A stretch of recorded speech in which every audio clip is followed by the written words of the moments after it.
информацијата со Никовски. Здравейте, почитувани, помина изборите и се остваруваат оние најцрни сценарија дека тие може да донесат продлабочување на кризата, а не излез од неа.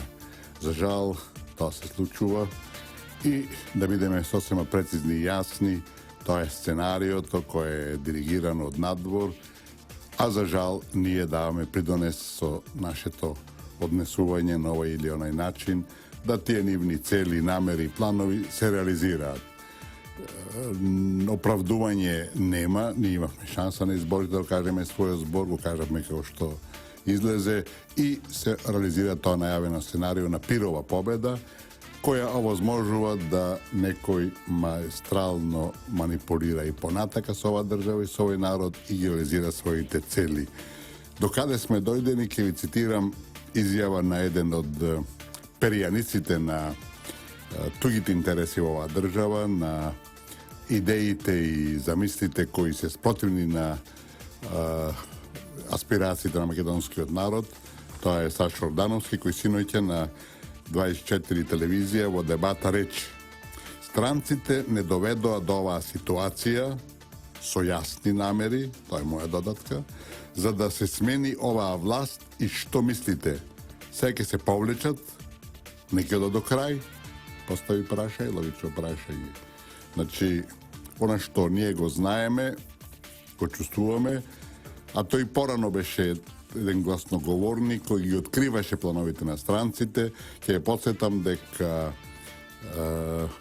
на времето кога почнаа со пржински слични антиуставни договори, тој во еден текст во Слободен печат рече дека одиме во правец на апсење на лидерот на власта и на тие околу него, и тоа е целта на овие политики.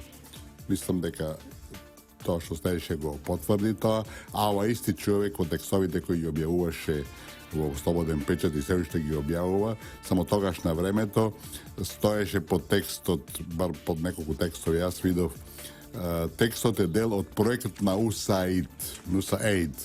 Значи, де факто, тоа е финансирано од некого и тоа ги откриваше сите оние карти кои ние ги знаеме, меѓутоа кои беа во секој случај не беа случајни, туку беа планирани, добро испланирани, и сите овие 2 години што не тресат од корен се де факто финалето на тој западен неуспех, на американски неуспех да ја прекрсте оваа држава и да го разнемите овој народ. И уште да цитираниот Ордановски да дадем уште нешто што кажа синоќа, вели да го сочекаме прво конечните резултати кои нема да бидат сегашни. Значи, се ова се случува во ДИК, не е туку така, не е нешто, нели така нечија волја внатрешна, туку се тие планови кои претходно ги најави.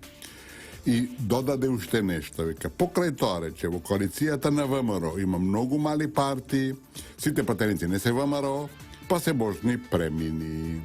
Видите, значи, не ги отвора оние етапи на политиките надворешни кои се очигледно добро зацртани, нему познати, а тој е доволно невнимателен, не верувам дека намерно го прави тоа, за да покаже веројатно колку знае и колку е упатен во све, да се представи како некој предвидуваш некоја ванга на профет на настаните во држава, ни ги открива картите на овие луѓе.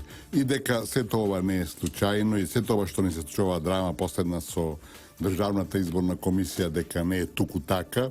Имаме денеска на насловна страна во Дневник, каде еден член на Државната изборна комисија, или е вработен тамо, се не е ни важно, и човек кој долго време работи тамо, значи веројатно не е член, вели ваквите приговори, значи на БЕСА и на СДСМ, досега се одбива без раздедување. Овој пат тие се не само што се на дневен ред, него не тресат повторно како држава, што покажува дека е тоа надвор од законот, надвор од правилата, надвор од принципите. Туку тоа сценарио кое го најави и го објасни Ордановски, што би рекол Заев, сега му е мајката, se pravi vse, da se dokleči ova država i da se raznemite ovaj narod. Za diplomatijata Sonikovski.